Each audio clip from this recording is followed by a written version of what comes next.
Mon objectif pour 2026 est clair, c'est devenir youtubeur à mi-temps. Ce que j'entends par là, c'est pas de faire de YouTube un hobby, mais c'est bien de construire un écosystème autour de YouTube qui va me rapporter de l'argent. La bonne question, c'est comment le faire de façon professionnelle avec quelques heures par semaine. Si toi aussi tu es comme moi, salarié, avec une vie de famille et des journées bien remplies, tu n'as pas 50 heures à y consacrer. Je m'appelle Thomas, je suis chef de projet digital, et voici mon plan V. Mon plan V, c'est quoi? Ce sont tous les outils et les process que je vais mettre en place pour optimiser mon temps lors de la création de mes vidéos. Ce plan V, il est né d'un constat très simple et très factuel. En tant que salarié, je gagne bien ma vie, mais c'est un modèle économique qui est linéaire. Mon revenu est directement lié au temps que j'y passe. Donc, si je veux gagner plus, j'ai deux leviers. Soit je peux travailler plus longtemps, soit je peux être payé plus cher à l'heure. Mais ce modèle a deux limites très simples. La première, c'est ma limite de temps. Je peux travailler un certain nombre d'heures par semaine. Ce sera jamais en dessous de 24 heures et 7 jours par semaine. Et encore, il faut pouvoir le tenir. Mais surtout, tu as aussi ta vie de famille, tes loisirs, tes amis. Tout ça, ça fait que ici, il y a une première barrière qui va être une barrière de temps.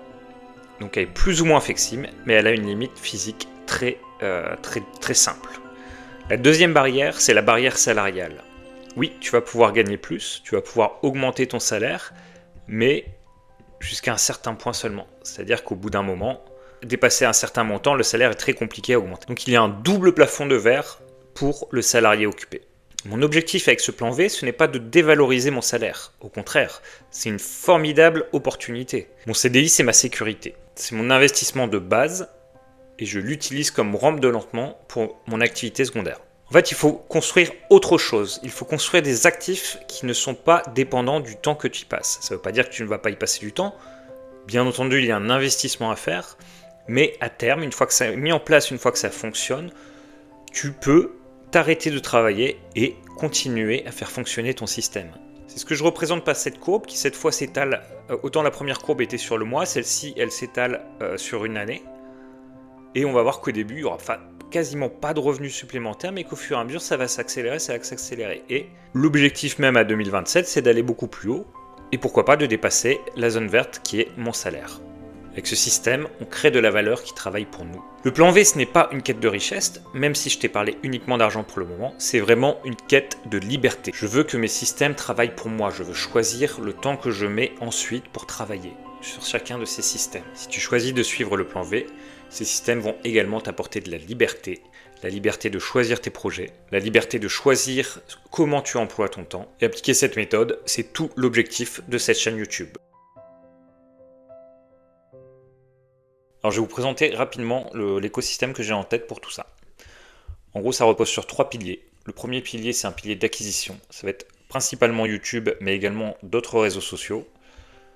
Le deuxième pilier, ça va être un pilier de rétention.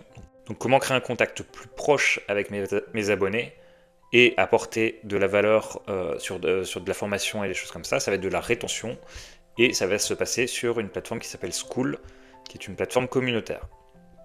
Et le dernier pilier, ça va être la vente de produits digitaux. Donc j'ai déjà plusieurs produits, comme par exemple la création de vignettes, un outil de veille digitale, un outil de publication automatique sur les réseaux sociaux.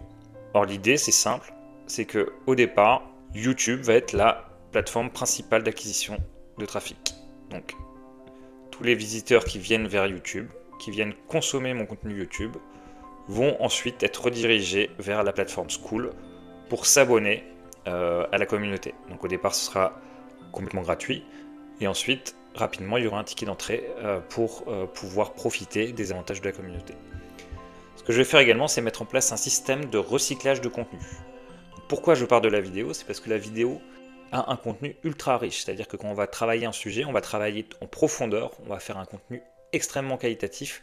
Et aujourd'hui, avec l'intelligence artificielle et des concepts d'automatisation, c'est très simple de venir identifier les concepts les plus porteurs dans les vidéos et les recycler pour alimenter directement les différents réseaux sociaux que sont Instagram, Facebook, X, TikTok, LinkedIn, pourquoi pas une newsletter. Donc tout ce contenu-là sera généré de façon automatique et créera également, chacune de ces plateformes viendra également créer du trafic vers la communauté Skool. Mais également au fur et à mesure vers il y aura un retour de trafic qui se fera directement vers YouTube et qui lui-même alimentera à nouveau la communauté Skool. Et donc une fois qu'on est dans la communauté, on peut facilement venir proposer des services, des formations, bref, tous les produits digitaux que j'ai prévu de créer et que je vais créer au fur et à mesure pour alimenter ce business. Donc globalement, on a ici du revenu qui est lié à la monétisation sur YouTube. Ici, on a du revenu qui est généré par les abonnements à la communauté. Et ici, on a du revenu qui est généré par la vente de ces produits. L'ennemi dans tout ça, ça va être le manque de temps et l'improvisation. Justement, c'est pour ça que je prépare tout. Je me dote d'outils qui vont me permettre d'être efficace dans la création de mes vidéos. Donc de pouvoir gérer un backlog de vidéos à créer, de savoir exactement où j'en suis, de me donner des jalons bien précis. Globalement, j'applique ce que je fais au quotidien sur un projet digital en l'appliquant directement à ma vidéo. Et l'idée derrière, c'est aussi d'avoir une approche work smart, c'est-à-dire ne pas travailler plus, mais travailler mieux grâce à des outils qui sont aujourd'hui l'intelligence artificielle, l'automatisation, et de profiter de tous ces leviers d'efficacité pour être au rendez-vous sur mes vidéos. Alors je ne me positionne pas comme un gourou, je ne me positionne pas comme un expert. J'ai déjà piloté plusieurs chaînes YouTube qui étaient en général au service de mon activité de freelance. Et cette fois, je veux vraiment passer la vitesse supérieure et faire de cette activité de YouTube mon moteur.